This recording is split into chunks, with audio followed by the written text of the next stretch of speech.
L'explosion inexpliquée des gazoducs Nord Stream 1 et 2 fin septembre nourrit les préoccupations sur les actions non conventionnelles que la Russie pourrait mener contre les alliés occidentaux de Kiev. Plusieurs alertes sont survenues ces derniers mois en Europe au fil des revers subis par Moscou sur le terrain. Reconduction de la grève du dépôt de Feyzin. Entre 120 et 130 salariés sont en grève selon la CGT, ce qui représente 90% du service des expéditions et du service VMU, énergie, mouvement et utilité, où est concentré le mouvement. Démission de Liz Truss, Rishi Sunak, Boris Johnson, Penny Mordaunt, qui sont les possibles candidats pour la remplacer, c'est ce que nous verrons. En Corée du Sud, la mort tragique d'une employée met en évidence les pratiques d'un autre âge du SPC. Les excuses du président de l'entreprise, Ur Young-in, n'ont pas calmé le mouvement, la colère du personnel de l'entreprise qui a connu le succès avant la création de Paris Baguette en 1988. Dans la recette du Grand Nous ce soir, nous préparerons pour vous un bon et délicieux steak tartare.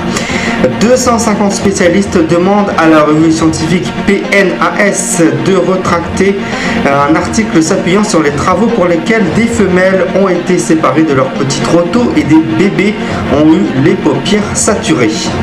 Après un samedi plus calme, les conditions se dégradent ce dimanche 23 octobre avec beaucoup de vent et quelques averses orageuses. Le vent du sud maintient les températures à un niveau remarquablement élevé, digne d'un mois de juin. Je vous informerai sur le temps de demain de ce dimanche 23 octobre 2022.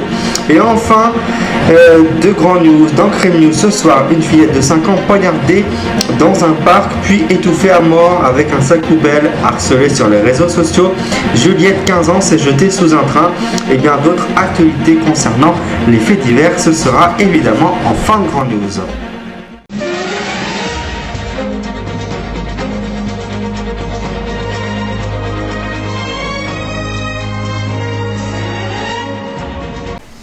Mais avant de développer les titres, je voulais rendre hommage à un personnage mythique de Harry Potter qui est décédé la semaine dernière dans son rôle de Hagrid, ce demi-géant, de son vrai nom Robbie Coltrane. Depuis plusieurs années, il était malade.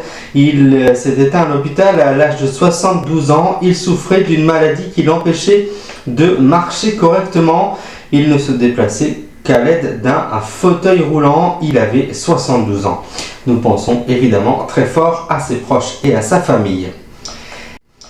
Et dans l'actualité de ce samedi 22 octobre, un tube d'acier éventré et une tranchée creusée dans la vase à quelques 80 mètres de fond. Ces images filmées par un robot piloté à distance dans les eaux sombres de la mer Baltique et publiées le 18 octobre par le quotidien suédois Expressen donne un aperçu des dégâts provoqués par les explosions survenues le 26 septembre dernier sur les lieux gazoducs Nord Stream reliant l'Allemagne à la Russie pour alimenter l'Europe en hydrocarbures. Une fois balayée par les sismologues l'éventualité d'un tremblement de terre, les allégations de sabotage ont fusé. Les capitales européennes soupçonnent Moscou. Le Kremlin accuse la centrale du renseignement américain, le tout sur le fond de bataille de gaz. La Russie réduisant au fil des semaines ses exportations énergétiques vers les États européens qui redoutent des pénuries cet hiver.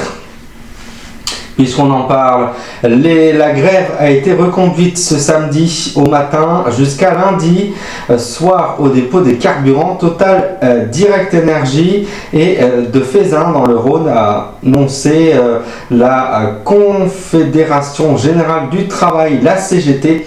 Selon Pedro Alfonso, son délégué syndical, entre 120 et 130 salariés sont en grève, ce qui représente 90% du service des expéditions et du service VMU au sein desquels est concentré le mouvement. 6 membres du personnel gréviste ou intérimaire ont par ailleurs été réquisitionnés sur ordre du préfet et ce même samedi, a-t-il précisé, la détermination des grévistes est intacte, a affirmé le responsable syndical en ce jour des réquisitions réalisées sans respect du code du travail. Les salariés seront invités à prononcer Sur la suite du mouvement, lundi soir, 13% des stations manquent encore de gasoil ou d'essence à l'heure où je vous parle. Dans un contexte politique et économique inflammable, Liz Truss, qui a démissionné de son poste de première ministre jeudi, n'aura tenu que 44 jours à Downing Street, un record de brièveté dans l'histoire politique britannique. Dans l'urgence, le Parti conservateur a choisi de recourir à une primaire express pour désigner son ou sa successeur, faute de candidat naturel. L'opération Contrition, tentée vendredi 21 octobre par Ur Jong-hee, fondateur et président du géant sud-coréen de la boulangerie de la restauration rapide SPC, connu pour son enseigne phare Paris Baguette et ses franchises Shake Shack et Baskin Robbins, peine à convaincre.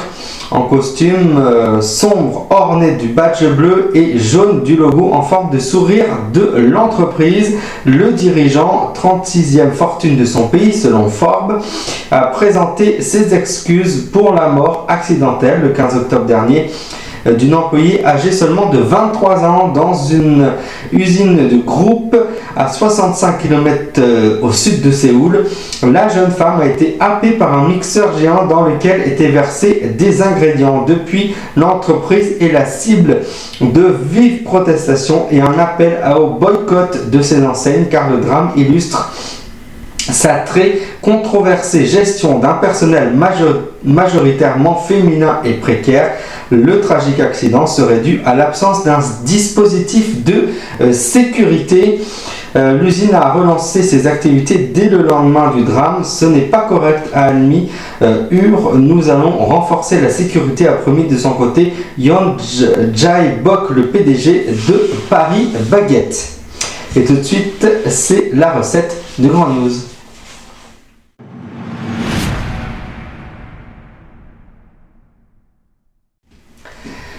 Et dans la recette du Grand News ce soir, nous vous préparons la préparation d'un bon steak tartare. Regardons la recette ensemble, que vous allez voir, c'est délicieux et c'est très bon et c'est facile à préparer.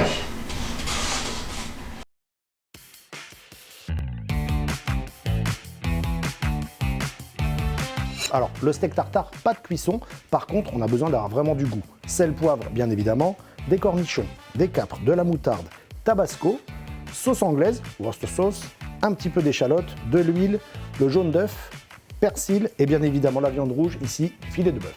Ma viande était au congélateur pour qu'elle soit suffisamment ferme pour pouvoir la découper facilement. Donc on va travailler assez vite, le plus près possible du repas.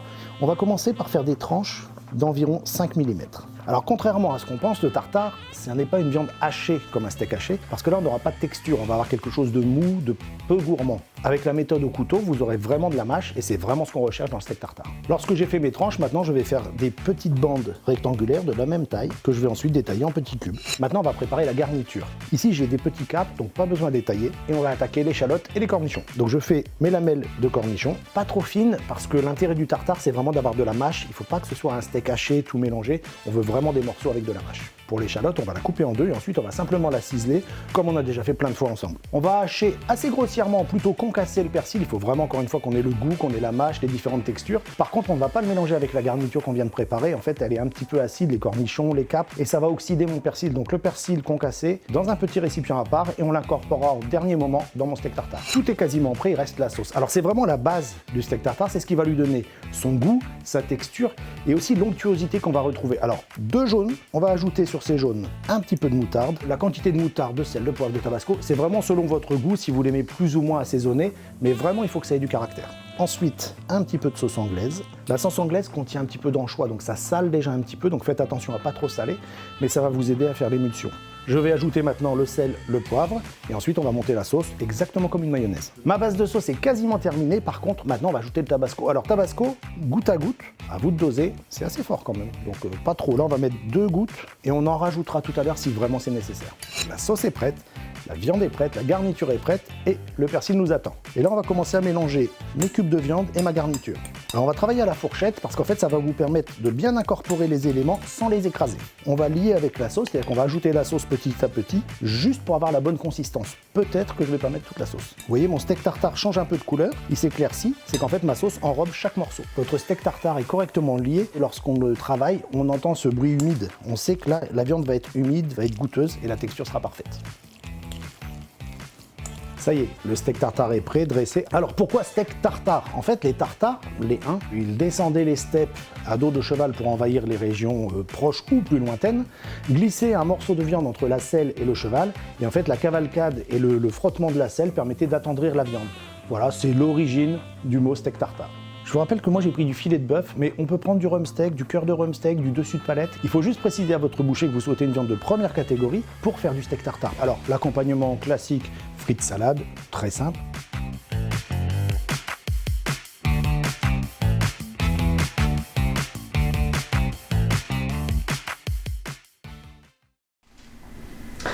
Des macaques aux paupières saturées gardées closes 1 an pour étudier les conséquences neurobiologiques de la cétacée des femelles séparées de leur bébé juste après la naissance, qui se voit confier en compensation une peluche pour comprendre les ressorts de l'attachement chez les primates. Ces recherches menées au sein de l'école médicale de l'université américaine de Harvard provoquent encore une vague d'indignation depuis la publication mi-septembre d'un article en présentant les résultats dans la prestigieuse revue scientifique américaine Presiding of the National Academy of Sciences, le PNAS. Lundi 17 octobre, 250 scientifiques, éthologues et primatologues pour la plupart ont écrit à la publication pour leur demander de rétracter l'article. Une démarche qui est très rare, sur laquelle la revue ne s'est pas encore prononcée. Contactée par nos correspondants de Le Monde, celle-ci répond être consciente des inquiétudes soulevées et évaluer formellement les critiques adressées au journal. Comme vous le voyez, voici donc les images des primates que vous pouvez voir derrière moi. Et tout de suite, nous passons à la météo de demain.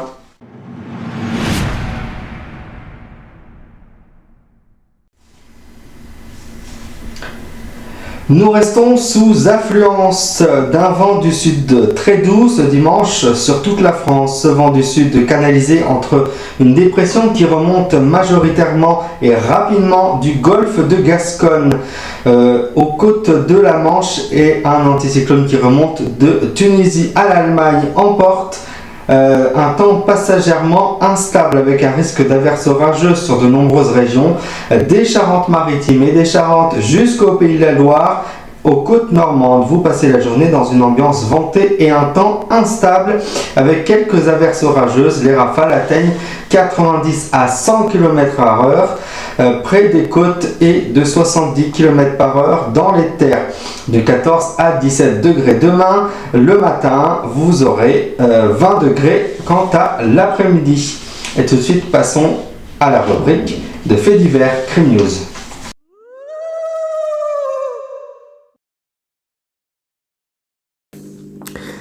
Et dans Crime News, ce soir, les faits se sont déroulés dimanche dans la banlieue de Houston, au Texas, aux États-Unis, où Melissa Tome, 37 ans, a amené sa fille Nichole, âgée de 5 ans, dans la zone boisée d'un parc. Elle a forcé son enfant à se mettre à genoux, puis elle a tenté de lui trancher la gorge avec un couteau de boucher. Mais la victime s'est mise à crier et à se débattre. Sa mère lui a alors mis un sac poubelle sur la tête, puis s'est mise à l'étouffer. L'interminable calvaire de la fillette a duré de 30 à 45 minutes. 5 jeunes, 3 filles et 2 garçons mineurs au moment des faits ont été jugés le 10 octobre dernier. Le 3 mars 2016, Juliette, 15 ans, s'était suicidée en se jetant sous un train à Lisieux dans le Calvados. Une semaine avant, elle avait déjà tenté de se donner la mort, toujours en se jetant sous un train, mais ses copines l'avaient retrouvée et retenue. Elle leur a alors dit de ne plus rien me dire si elle ne leur parlerait plus. Et elle leur a juré d'ailleurs qu'elle ne recommencerait plus jamais, expliquait la mère de Juliette, qui a mis fin à ses jours car des photos intimes prises lorsqu'elle n'avait que 13 ans avait récemment circulé sur Internet.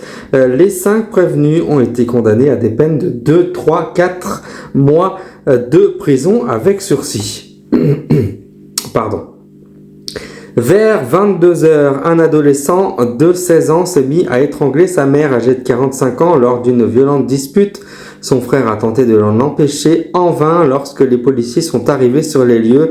Le jeune homme était toujours en train de serrer le cou de sa maman. Le garçon a été interpellé et placé en garde à vue, mais son état mental a nécessité une expertise médicale. L'expert a conclu à un nécessaire suivi médico-psychologique en attendant une comparution devant un juge pour enfants du tribunal d'Avignon.